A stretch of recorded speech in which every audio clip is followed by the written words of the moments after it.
असद खरल साहब, ये बहुत बड़ी खबर है शहबाज शरीफ साहब की रिहाई, लेकिन ये पीपल्स पार्टी की तरफ से ये बात कही जा रही है, इशारे दिए जा रहे हैं कि जनाब ये तो कोई डील हुई है और इस तरह से कोई ये पीडीएम इसीलिए खराब की गई है जानबूझ के, शहबाज शरीफ साहब इसलिए रहा हुए हैं। ये तो अब जमातें इस तरह की बातें कर रही हैं एक दूसरे के बारे में। देखिए उसामा साहब, अफसोस की बात है कि पीपल्स पार्टी या कोई भी जमात अगर इस तरह के हमारे अदारों के ऊपर हमले अगर करे, अब अदलिया मुल्क के अंदर, क्या इसके ऊपर किसी को भी कोई शक है कि पाकिस्तान की अदलिया आज़ाद नहीं है?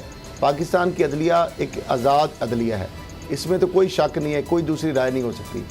अब अदलिया से अगर उनको ज़मानत मिली है तो ज़मानत तो क्या जरदारी साहब को ज़मानतें नहीं मिली? क्या फरियाल तालपुर साहिबा को ज़मानतें नहीं मिली?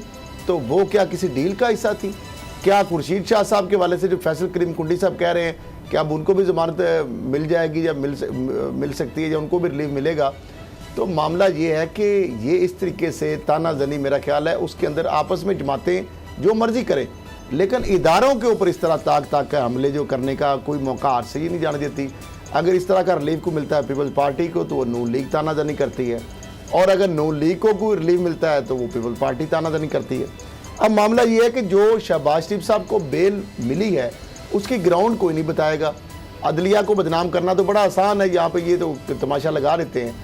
वहाँ पे इशू ये था कि जो इंसाफ अदालत है जिसने वहाँ पे वो सीट ही खाली है, फिर नए अभी जजेस का तबादला हुआ, फिर उसके बाद नैब ने ही गालबन इस तरह की बात की कि 1 साल लग सकता है ट्रायल पे, क्योंकि गवाहों की तादाद बहुत ज़्यादा है। तो अब ये है कि ऑलरेडी इतने उनको टाइम हो गया जेल के अंदर, तो जो एक आइनी और कानूनी जो रिलीफ होता है, जो फंडामेंटल राइट है, वो हर पाकिस्तानी शहरी का है। तो इसलिए लाहौर हाई कोर्ट ने कहा कि चूंकि ट्रायल अभी होने में कुछ साल 1.5 साल नैब के बकौल लग सकता है, इतने ज़्यादा गवाह हैं, तो ऑलरेडी इतनी देर होगी उनको जेल में बैठे हुए, तो अगर फर्ज माल कोई मुलजम बरी हो जाता है तो वो किसके ऊपर आएगा मसला? तो इसलिए जब ट्रायल अगर उनका मुकम्मल हो जाता है, उनको सजा या जजा होनी है, तो जमानत तो अल्टीमेटली होनी है। या तो ट्रायल कर लेता नैब, साहब अदालत ट्रायल कर लेती तो आज तक उनको कन्विक्शन या एक्विटल होती। अब छोटा सा 1990 में तो चीज है ट्रायल का तवील होना, जी बिल्कुल ठीक है जी। मैं यही सवाल बाबर साहब से फिर आता हूं, खरल साहब आपके पास, ताकि मैं चाह रहा हूं कि ज्यादा इस तरह गुफ्तगू हो सकेगी जल्दी। बाबर डोगर साहब, ये जो बात की जा रही है नैब की तरफ से कि 1990 में इनके पास 65 करोड़ है, 2018 में 7 अरब 32 करोड़ हो जाता है, वो कहते हैं जी हमने बिल्कुल सही तरह कमाया, इससे क्या हो गया? बड़े लोग होते हैं, 20 साल पहले उनके पास कुछ भी नहीं था, आज वो अरबपति हो गए हैं, तो हम भी उसी तरह हो गए। एक शुगर मिल से, अगर आप नैब कह रहे जी सिर्फ एक शुगर मिल की हिस्से आई थी जब ये बंटवारा हुआ है शरीफ खानदान में, तो इतना पैसा बना लिया, इसमें क्या है? और टीटीज जो हैं वो बैंक से आ रही हैं, वो तो जवाब ये दे रहे हैं शहबाज शरीफ साहब। उसामा साहब, इस मुल्क में ना पैसा बनाना जुर्म है, ना कारोबार जुर्म है, कोई चीज़ जुर्म नहीं है। आप बिल्कुल मेहनत के साथ कमा सकते हैं और जितना चाहें उतना कमाएं। मसला सिर्फ इतना है कि जो पैसे बनाए हैं, नैब ये पूछ रही कि जनाब अपना कारोबार बताएं, आप कारोबार क्या करते हैं, किस कारोबार से आपको ये प्रॉफिट आ रहा है?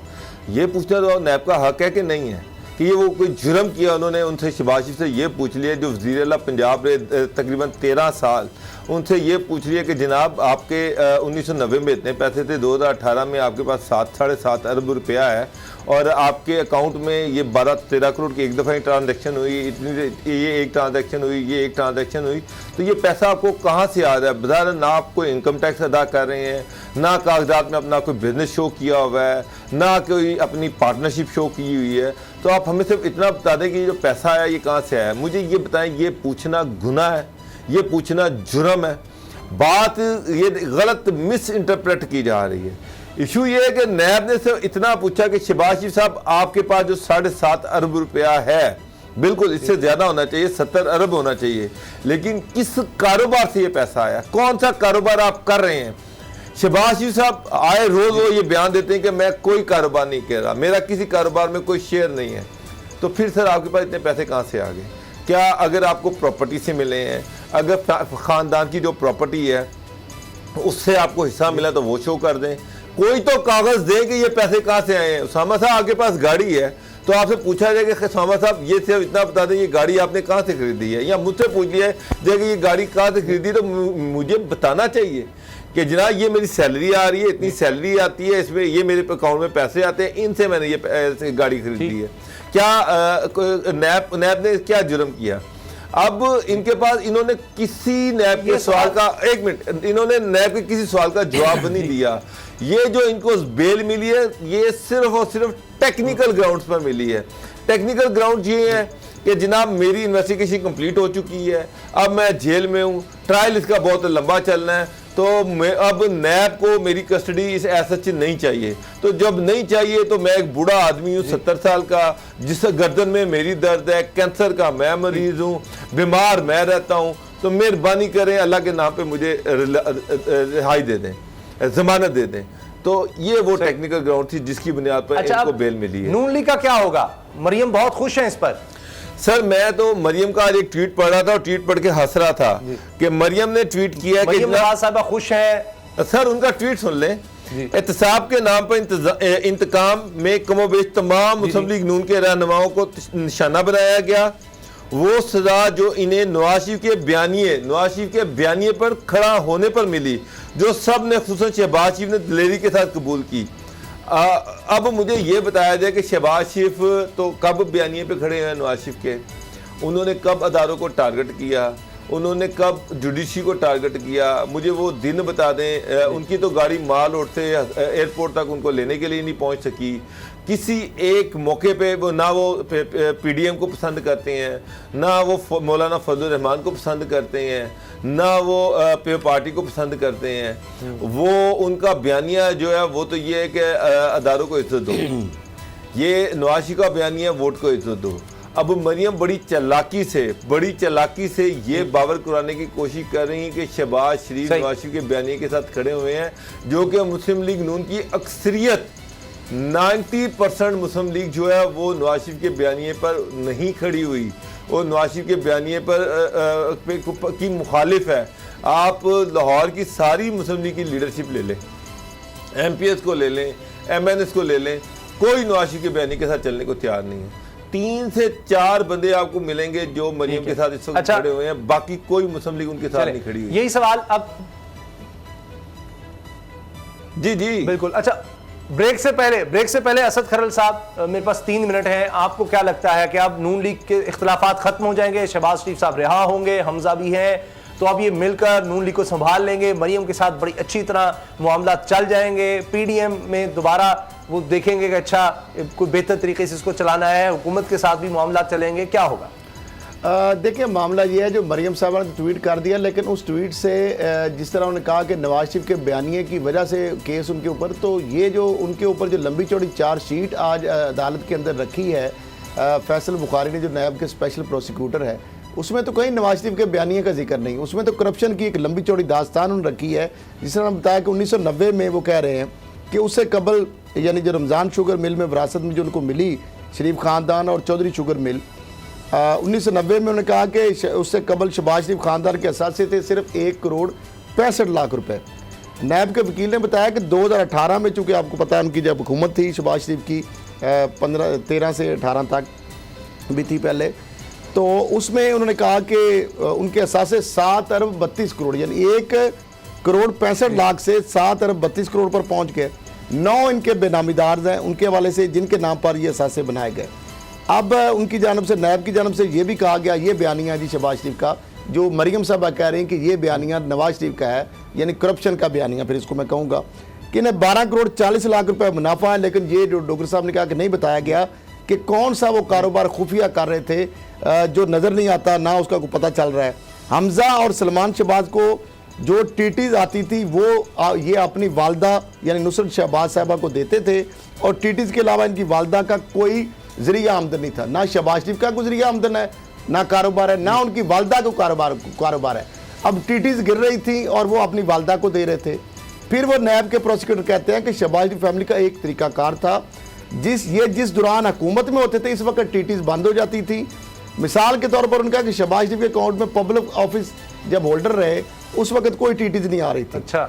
और फिर जब नुसरत शहबाज के 29 करोड़ 90 लाख रुपए के साजात हैं, इनके अकाउंट में 26 टीटी भिजवाएंगी, जिनकी मजमूई मालियत 13 करोड़ 70 लाख रुपए है। 96 एज जो घर है और 87 एज का घर है। एक सवाल करना है। जी। खैर साहब ना शहबाज शरीफ कोई कारोबार करते हैं, वो खुद उन्होंने कहा, उन्होंने डिक्लेयर किया मैं कोई कारोबार नहीं करता। नवाज शरीफ ने डिक्लेयर किया मैं भी कोई कारोबार नहीं करता। जरदारी साहब ने डिक्लेयर किया मैं भी कोई कारोबार नहीं करता। और सर ये कोई भी कारोबार नहीं करते तो इनके पास ये अरबों खरबों रुपया कहां से आ रहा है? यही नैब का केस बन रहा है ना, वो कह रहे हैं कि आप पब्लिक ऑफिस होल्डर थे, आप किकबैक, करप्शन, कोई 2 नंबरी आप कर रहे थे, कहीं से तो पैसा ना नैब को ये बताते कि हमारा बिजनेस क्या था। मरियम कहती है मेरे दादा की मिलें थी, भाई आप कागज बताएं ना कि आपका क्या बिजनेस और लगभग तो पाकिस्तान में भी कोई 1480 कनाल निकल आती है, फिर वो गैर मुल्की पैसे भी आपको अरबों रुपए करोड़ों रुपए बहुत देना। अब आगे वो सुनते जाए जी, वो कह रहे हैं 13 करोड़ जो मालियत का जो घर है 96 और 88 इस टीटी की रकम से, ये बिल्कुल ठीक है, इसमें ये प्रूव ही नहीं कर सकते ये सोर्स ऑफ इनकम क्या था। फिर ये वज़ीर आला का कैंप ऑफिस बना, 5.5 करोड़ रुपए तज़ीन और रैश पर लगाए गए, एक अपने घर पे यानी जाती घर पे, तो तज़ीन और रैश पे तो जो सरकारी घर है उस पे लगाए जा सकते हैं ना, तो क्या वो 5.5 करोड़ का आपने वापस वो दिया पैसा, क्योंकि आप सारी ताज या तो वज़ीर आला नहीं रहेंगे। फिर इस तरह इसके अलावा जो बिल शेल वो तो एक अलग थी। फिर जनाब 2003 में वो कह रहे हैं सलमान शहबाज ने 2003 में अपने 19 लाख के शेयर डिक्लेयर किए जो असासे बने 2005 के बाद बने जब टीटीज आना शुरू हुई, और पापड़ वाले के अकाउंट में $14 लाख भेजे गए। इस तरह महबूब अली को $10 लाख आए जिसका पासपोर्ट ही नहीं बना, यानी वो बंदा जो बैरून मुल्क से पैसे भिजवा रहा है महबूब अली, उसका पासपोर्ट ही नहीं बना, यानी उसको एक यानी सब अब क्यों? हाँ जी, आप 10 साल वो वज़ीर-ए-आला रहे तब क्यों नहीं? तब इसलिए कि नैब ना पकड़ ले, क्योंकि वो ये शो करना चाह रहे थे कि मैं पब्लिक ऑफिस होल्डर के तौर पर किकबैक, करप्शन और कमीशन नहीं ली, तो $10 लाख वो आए, उसका पासपोर्ट ही नहीं बना। फिर उसके बाद जो राबिया इमरान उनकी साहबजादी है, उनके अकाउंट में 10 टीटीज भेजी गई। शहबाज शरीफ के शरीक मुलजम ताहिर नकवी जो है वो इश्तियारियन के अकाउंट में भी लाखों की टीटीज आई। अच्छा, अब ये तो बड़ी एक लंबी चौड़ी कहानी है।